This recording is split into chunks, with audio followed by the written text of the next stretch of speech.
Lumabas na kakaiba ang bayang ito.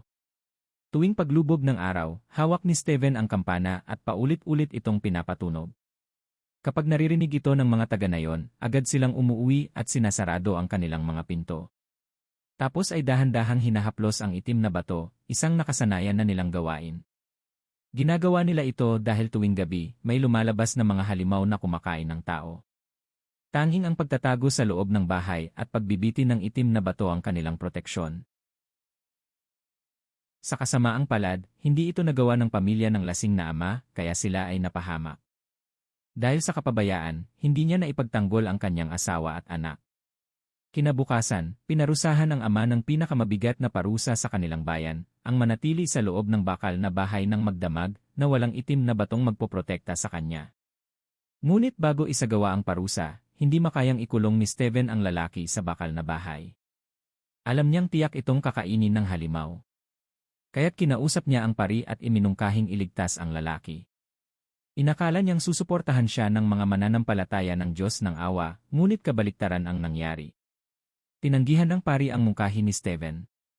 Anya, kung hindi mapaparusahan ang lalaki, mawawala ang takot ng mga tao, at baka mawala ng bisa ang pananakot ng bakal na bahay. Wala nang nagawa si Steven kundi murahin ang simbahan at umalis, pero hindi pa rin siya sumuko. Bumalik siya sa kulungan at palihim na inihagis ang batong basbas sa lalaki, umaasa siyang maililigtas ito. Balak din ni Steven na pakiusapan ang mga taga-nayon na patawarin ang lalaki. Pero wala ng pag-asa, ayaw na nitong mabuhay pa dahil sa pagkawala ng kanyang mag-ina. Ibinigay niya pabalik ang bato kay Steven at sinabing handa siyang tanggapin ang parusa. Nang bumaba ang araw, dinala ang lalaki sa bakal na bahay habang pinapanood ng mga taga-nayon.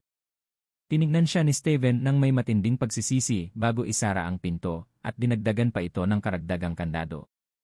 Habang dahan-dahang bumababa ang gabi, tahimik na nagsiwian ang lahat.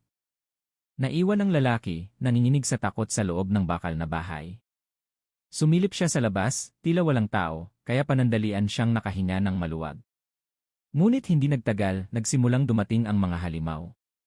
Narinig niya ang kanilang mga tinig, tila masaya pa at nagtatawanan. Nagbago ang anyo ng mga halimaw, naging mukha ng kanyang yumaong asawa at anak na babae. Unti-unting gumuho ang kanyang pag-isip. Umupo siya sa sahig at humagulhol. Di nagtagal, sinira ng mga halimaw ang bakal na bahay at kinain siya. Kinabukasan, ginanap ang libing ng buong pamilya. Ngunit sa oras na yon, dumating ang isang kakaibang sasakyan sa nayon, na agad pumukaw sa atensyon ng lahat. Ang pamilyang sakay ng kotse ay tila nagtaka rin sa kakaibang tingin ng mga taga-nayon.